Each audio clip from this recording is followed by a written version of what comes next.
Hello and welcome to FPL Mate, your best mate for fantasy Premier League content for the 2022-23 season. My name is Dan and it's time for a Gameweek 34 episode of the tier list. A lot of content to squeeze in a very short period of time. So this is the first of 2 videos today, but I thought we'd do a tier list video just because it allows us to talk about the maximum amount of players possible all in one video. So if you do enjoy this one, please do drop a like, please do subscribe if you're new around here. Let's get on with the tier list. Okay, so 30 most popular players at time of recording. We're going to put them all on screen right now in the 5 categories, starting off with the 30th most popular, working our way to the most popular transfer of the week. So the 30th most popular transfer of the week is Solanke, who I'm going to put in the, I guess, somewhere between the optional and avoid section. I feel like I can understand why people would buy him if they're trying to downgrade one of their forwards in order to free up some budget. So I do understand that kind of way of buying Solanke, but are you going to play him realistically? Probably not. It's probably not too many opportunities to play Solanke between now and the end of the season. So if you're going to go for a cheap forward to downgrade one of your more expensive forwards, I would probably go for someone a little bit cheaper and just go for the minimum kind of priced player, which we will get to very shortly. Next up, Alexis McAllister, who I'm going to put somewhere between optional and good transfer. I'm actually going to drop him in optional just because I feel like there's a couple of better Brighton options, and with so many double game weeks for Brighton over the next 4, I really feel like it is really important that you get the right Brighton players in. But McAllister, saying that, he is on penalties, and even though he is kind of sometimes playing in the slightly deeper defensive midfield position, he still is generating a decent amount of XG and XA. In fact, in the last game, last night against Nottingham Forest, he generated more combined expected assists and expected goals than the likes of Kaldu Mitoma and Solly March as well. So he's still not such a bad pick, but he is optional. I wouldn't be buying him necessarily, but if you already have him, absolutely fine. Next up, Andreas. I feel like I probably would not be going for Andreas again unless I'm looking to free up some budget. We'll put him in the optional category, I guess, because for a player who is this cheap, at least he does have a double game week. Maybe you're going to get 4 points out of him, but he's got a really difficult double game week, so he wouldn't be very high on my kind of consideration list. Next up, I'm going to put Diaz in here, and I feel like he is maybe an option, but he wouldn't be very high on my options list, just because I feel like there are cheaper ways of getting into the Man City defense. And in fact, maybe we just drop him straight into a void, but I guess it's going to be kind of team dependent, so I guess we'll put him in optional. I can see some reasons to buy him, but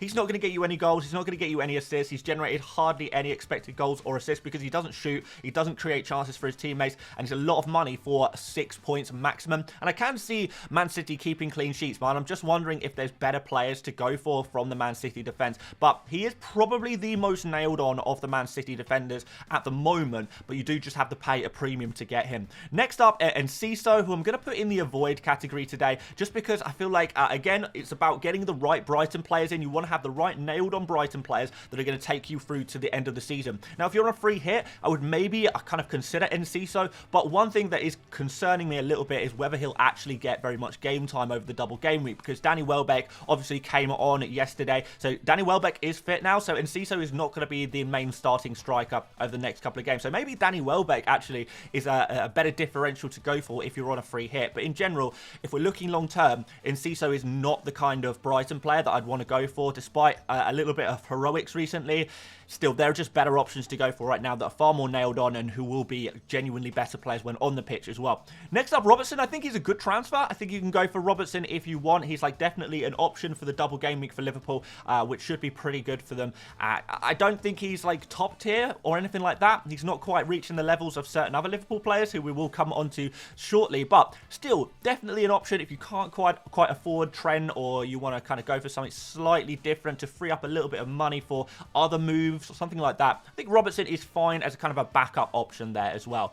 Ollie Watkins, I don't think this would be a game week to buy him, so I'm going to drop him in the avoid section. If you already have him and you want to play him, that's absolutely fine. I have no doubt that he could get something against Manchester United, but it's not exactly the perfect fixture, and there's just so many other better options to go for using your transfers at the moment. Maybe you could consider him if you are kind of on a wild card or something like that, but if you're using your precious free transfers right now, or you're on a free hit, Ollie Watkins is probably not going to be a player you you want to go for. So therefore, he is going to hit the avoid category. Tony, on the other hand, I do think is an option because he plays against Nottingham Forest. He's obviously been very, very good recently, and I feel like he's actually a kind of an interesting differential that could do quite well even on a single game week. Typically, guys, I'm going to rank the single game week players pretty low down on this list, but for some individuals, I feel like there are some underrated single game week options, and I feel like Tony is one of them. So therefore, I'm going to put him in the optional category. Next up, I'm going to put Steele again in the optional category. I know people will probably want me to put him a little bit higher, but again, he's very good for his price, so I definitely agree that if you are kind of on a budget with your goalkeeper, you just need to get someone really, really cheap. That's the only kind of transfer you can really make, and you just need to get that Brighton defensive cover, then I understand why you would get Steele, definitely. However, again, there's not really much attacking threat here. The save points are going to be limited for Steele. I imagine he won't get too many. I know we got a penalty save last game week, but that's not going to happen every game week, and it would be a little bit kind of tough to expect that. So I think there are better Brighton options, even in the defensive position. So he's an option. He's going to work for some people, but he's not going to work for a lot of other people. Greenwood will slap him straight in optional. We know why people are buying Greenwood. It's just because they're trying to save the maximum amount of money they possibly can by going for the cheapest forward possible in order to, spend their money on other positions. So if you are downgrading a forward, you want to switch to a 3-5-2 formation in your FPL team, for example, and you just want to have that bench player who just sits on your bench, doesn't play ever, but allows you to free up a lot of money. 4 million Greenwood is very, very cheap for a forward, so that will definitely do the job there. Next up, Akanji. I'm going to put him in the avoid category because I'm just not convinced he is super nailed on. He is an option, of course, but there just seems to be better options for me in the Man City defense. I mean, even Diaz kind of just about made optional, and I would prefer Diaz to Akanji. So Akanji probably not going to get attacking returns. He never does. Probably not going to get bonus points. May get you a clean sheet point over the two over the two fixtures in the double, but overall, I mean, is he even nailed on? Probably not. There's a lot of options for Man City to go for defensively. So next up, we have got De Gea, who again, I think is optional. If you want to go for De Gea, that's absolutely fine. We've got more double game weeks to come. We imagine that De Gea will make saves, even if he doesn't keep clean sheets. But to be fair, there have been clean sheets as well. So maybe he actually needs to move into the good transfer category. I don't mind De Gea at all. I think he is one of the better goalkeepers to go for right now in terms of Man United defenders to go for at the moment. We have obviously got some injuries, and we've got some players who are not sure what position they're going to be playing in, or even if they're nailed on. So it is a little bit difficult to pick your Manchester United defender. So De Gea is many ways safe.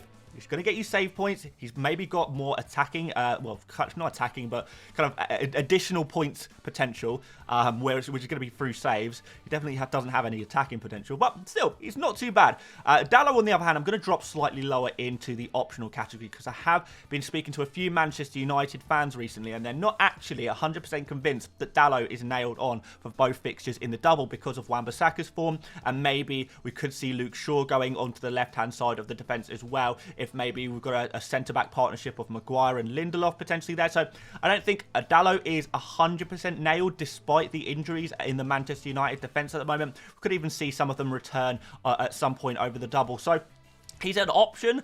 If he was nailed on, he would be going higher in this tier list for sure. I would be putting him like in good transfer, but just that little bit of rotation risk that I'm told about does put me off him a little bit. But if you want to take that risk, you think he's going to play both games, again, definitely going to be an option for you.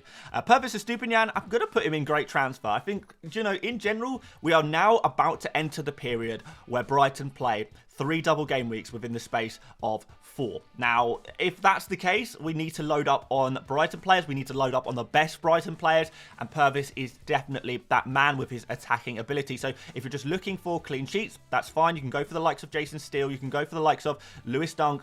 But if you're looking for a little bit more there, you're looking for the odd goal, the odd assist, and Estupiñán is really a really good attacker. And I know if you don't watch Brighton games, then you probably don't see this very often because we haven't seen any attacking returns from him in a few weeks now. But if you watch him play, he's always very, very close to getting an attacking return. And the more game weeks we have, the more fixtures we have, and we have loads of fixtures, the more chance you're going to get on the lucky end of an Estupiñán attacking return, because he's definitely looking like it's going to happen at some point. Lewis Dunk, we just mentioned him. I guess we could put him somewhere in the good transfer category, but would you just go for Jason Steele? Is Jason Steele 100% nailed on? No. Is Lewis Dunk slightly more nailed on? Yes, but he's also a little bit more expensive as well. So therefore, I feel like we have to drop Dunk just below Steele there. I think we're just going to drop him just below there. But yeah, you might get the odd goal from a set piece or something like that, but it's not very predictable kind of FPL returns there. Cody Gakpo, will put him, I guess, in optional as well. Hyped up, of course, because he was the last man to score a goal for Liverpool. I don't think any, Liverpool attackers are terrible picks at the moment, but a little bit of rotation risk for Gakpo, and his attacking returns, they haven't been consistent all season. So maybe you get lucky with him, maybe you don't. I'm not sure. He's an okay pick. I don't mind him if you want to go that way. Calvin Mitoma, I like him a lot. I don't want to quite call him a must-buy, but he's certainly in the great transfer category. And I know I've been singing Solly March's praises a lot recently, and maybe I've been kind of guilty of overhyping March compared to Mitoma, so I need to give credit where credit's due. Calvin Mitoma is my second favourite Brighton player to own right now. I don't have him personally. I would like to have him, but Mitoma, despite the fact he hasn't been scoring as well as March recently, I feel like he has been unlucky as well. So, unlucky not to get more attacking returns. It does look like they are on the horizon for him. So, Mitoma owners or people thinking about buying him, don't worry too much about the blanks in the last couple of game weeks. He's still a phenomenal player. He's still getting plenty of opportunities to score and assist. Not an insane amount, but like a very, very decent amount. Enough that over all these double game weeks, he's definitely going to pay you back at some point or another. So, keep patience with him. He's still a really, really good player to own. One of the best players to own in the game, in my opinion. I'm going to put Edison also in a great transfer because I just like this pick. I'm sorry. I feel like he's the best Man City defender to go for. And I know people will be raving about some of the other Man City defensive options, but you've got a nailed-on player who has the potential to get save points and doesn't have any attacking threat exactly the same. So, if you're going to go Edison versus Diaz, well, it's going to depend on structure a little bit, but at the same time, they're going to score similar points, and Edison is cheaper, and Edison doesn't kind of take away from your ability to go for more attacking defenders. He doesn't take up those attacking defender slots, if you like. So, yeah, I actually think Edison is a really, really good pick. So, he's going to go in the great transfer category. Someone who is not going to go in the great transfer category is Tyrone Mings, and I know this is going to be controversial because there seems to be a golden rule in FPL at the moment where, at the moment, it's always happened. Whoever scores the most points in the previous game week is God, and everyone should buy him immediately. Look, I respect that Mings has got a lot of FPL points recently. He's come up well on variants. It's really hard to talk about Mings without kind of completely trashing him. If you pick Mings, amazing, take the points and run. You've done very well. He's got a goal in the last game. He's not going to do that every game. He even had an own goal disallowed for offside in the last game, which could have changed things drastically. These little kind of fine margins like this, but the fact is that puts me off Mings for this particular game week, and I respect he was a good pick in previous game weeks, but for right now, and that's what you're going to ask what this video is about, who would I go for right now if I didn't already have the player? I would not go for Mings, because he plays against Manchester United in a single game week where we have all of these other double game week players. I don't see a single reason to go for Mings, even if you think he's going to keep a clean sheet in this game. That's the best case scenario. We're looking at 6 points, 7 points if he gets a bonus point in there as well. Whereas we've got all of these other defenders right now already on screen. We've got Estupinian, Robertson, Dalot and Dunk, Diaz. I could go on. We haven't even got to the more popular defenders yet. All of these players are far more likely to score good FPL points. So therefore, Mings just doesn't seem to be the right fit for what we're looking for, specifically in double game week 34, especially if we're considering future double game weeks as well. Tyrone Mings has one good fixture left, and that's against Wolves in game week 35. Now is not the time to buy Mings. If you really want to buy him for that Wolves fixture, then absolutely fine, but I feel like we can be looking elsewhere if we're looking forward for points rather than backwards for points. Next up, Mo Salah, who surprisingly has dropped a little bit in popularity. I still do think he has to be considered somewhere between. I feel like he's not a must-buy. Like, I know, like, if you asked a lot of people 24, 48 hours ago, they would have said Salah must-buy. You know, you have to get this guy in your team. I don't even know if that's necessarily true. I've watched Liverpool play the last couple of games. Salah has been very, very wide, kind of a little bit fortunate with some of his FPL returns. He's still a great pick. He's still nailed on, which is half the battle in a double game week, which is why I still feel like he fits into the great transfer category. And I am going to drop him in the great transfer category. But I feel like if you want to go without Salah, I think that is absolutely possible. I think that is absolutely fine. There are other options. You know, we will speak about a couple more kind of options in midfield very shortly, or if you want to go for Diogo Jota instead, you're probably not going to captain Salah in this double game week either. You could, look, he's a good pick. He's a great pick, in fact.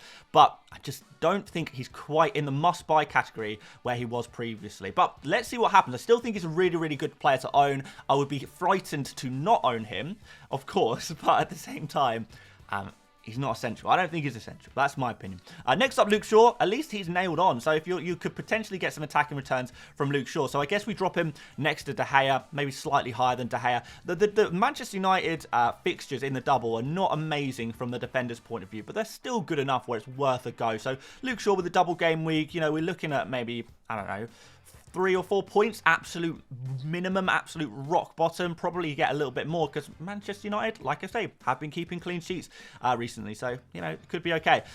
Isak is another one of those single game week players who I don't actually think is too bad, particularly if you're kind of planning for the future a little bit. Newcastle have double game weeks on the horizon. So, yeah, definitely feel like he is an option. I would put him slightly higher than Tony if we're looking long term.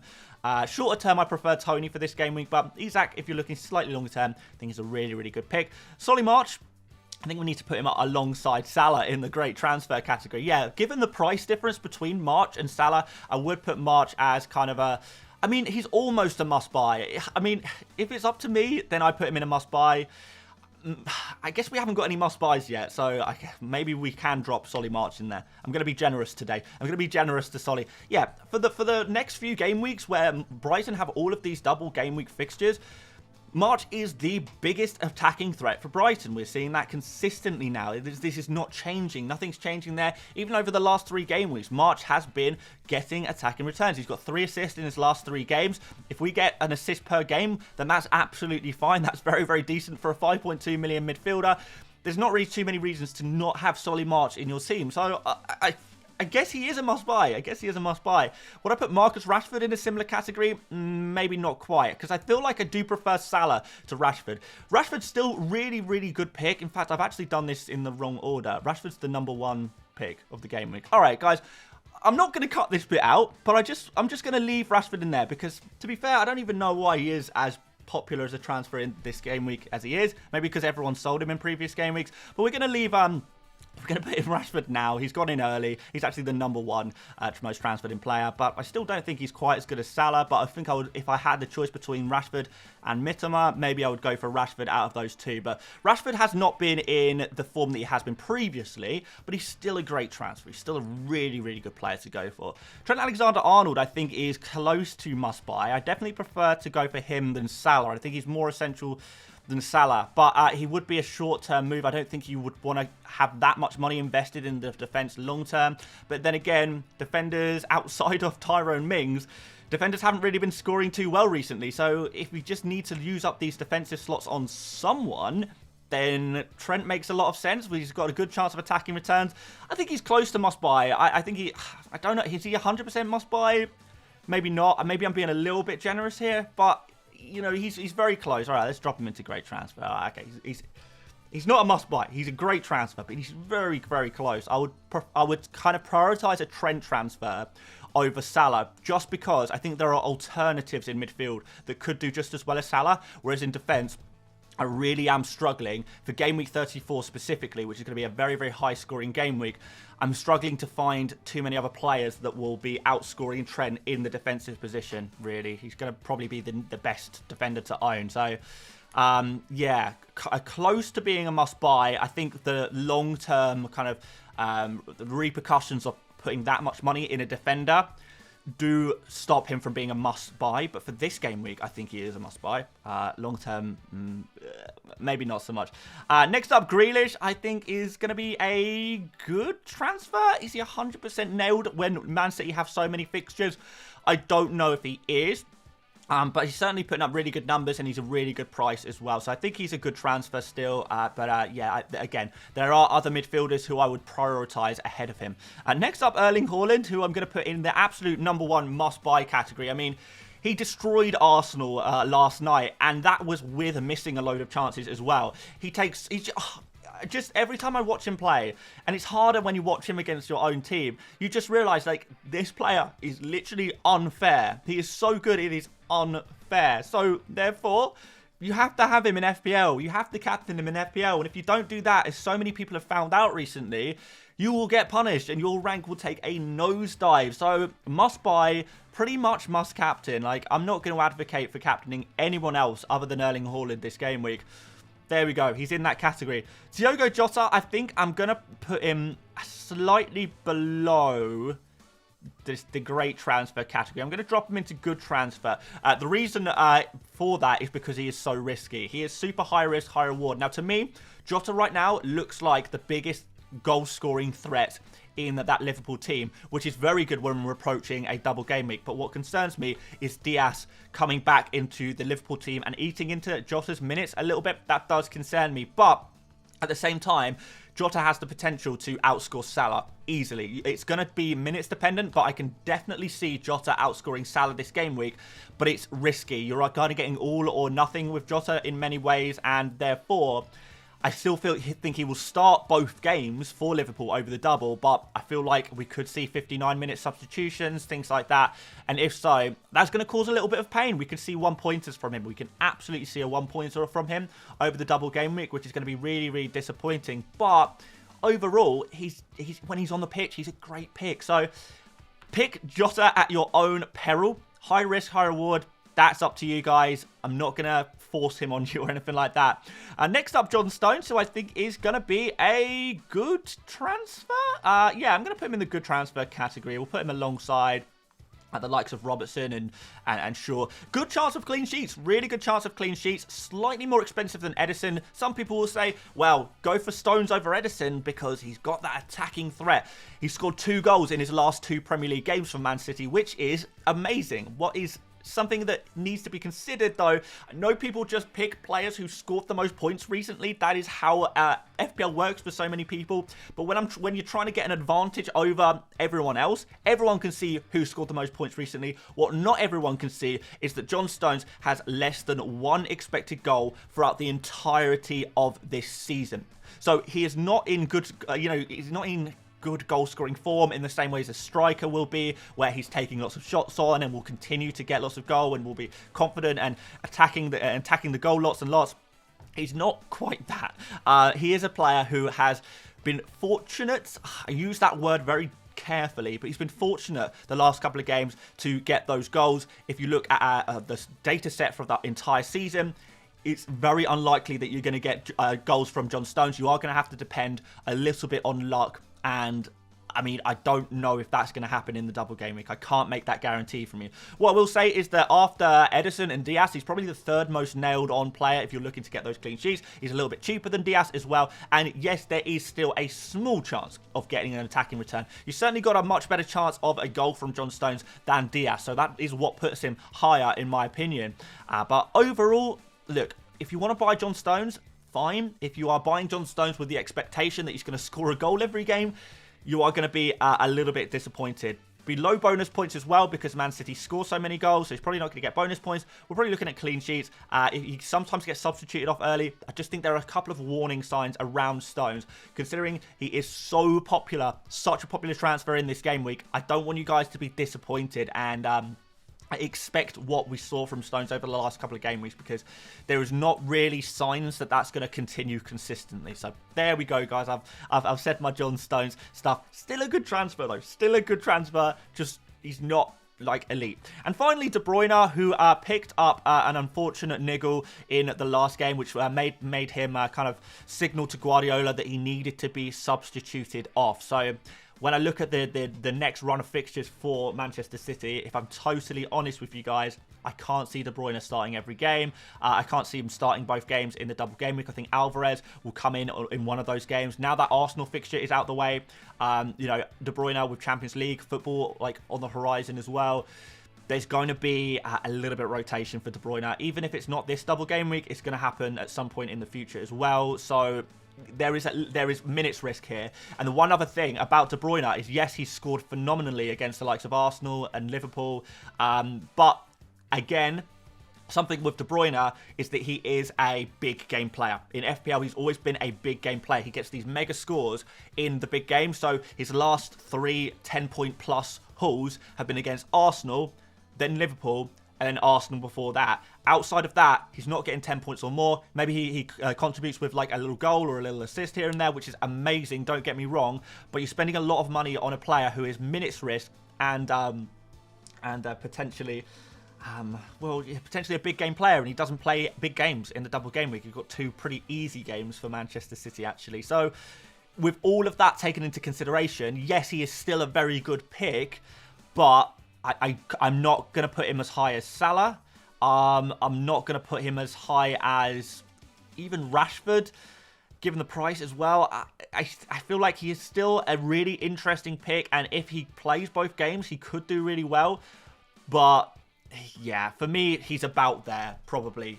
Something like that. And if it's a money thing, and you know, if you are kind of struggling for budget a little bit, I would be more than happy to go for Grealish instead of De Bruyne, for example, or double up on the defence and then go with Erling Haaland as my only striker from Man City. I think that's absolutely fine to do that, just because of the minutes risk and the fact that De Bruyne seems to perform so much better in the big games rather than the small games. And I just wanted to throw that all out there. Still, again, I mean, I try... It sounds like I'm being critical of a lot of these players, but I'm trying to justify why they're not must-buys in many ways.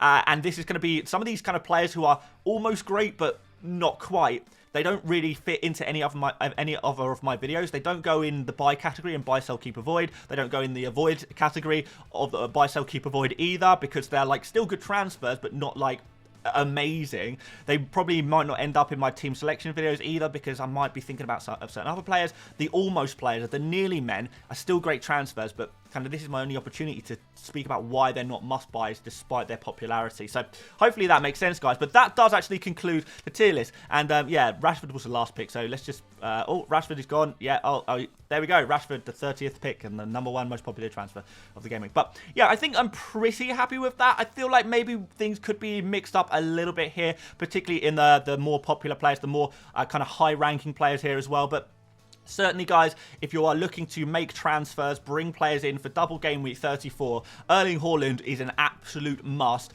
After that, I would be looking at Solly March, Trent Alexander-Arnold, and then if you've got all of these players sorted, at that point, I would start to look at Salah, Rashford, Mitoma, De Bruyne, Estupiñán, and maybe Ederson as well. It's going to depend a little bit on what kind of players you are looking to get in your team, what players you are willing to sell as well, but all of these players in the top 2 or 3 categories, I think, are well worth a look at and seeing if you can fit them into your team for the double game week and beyond as well.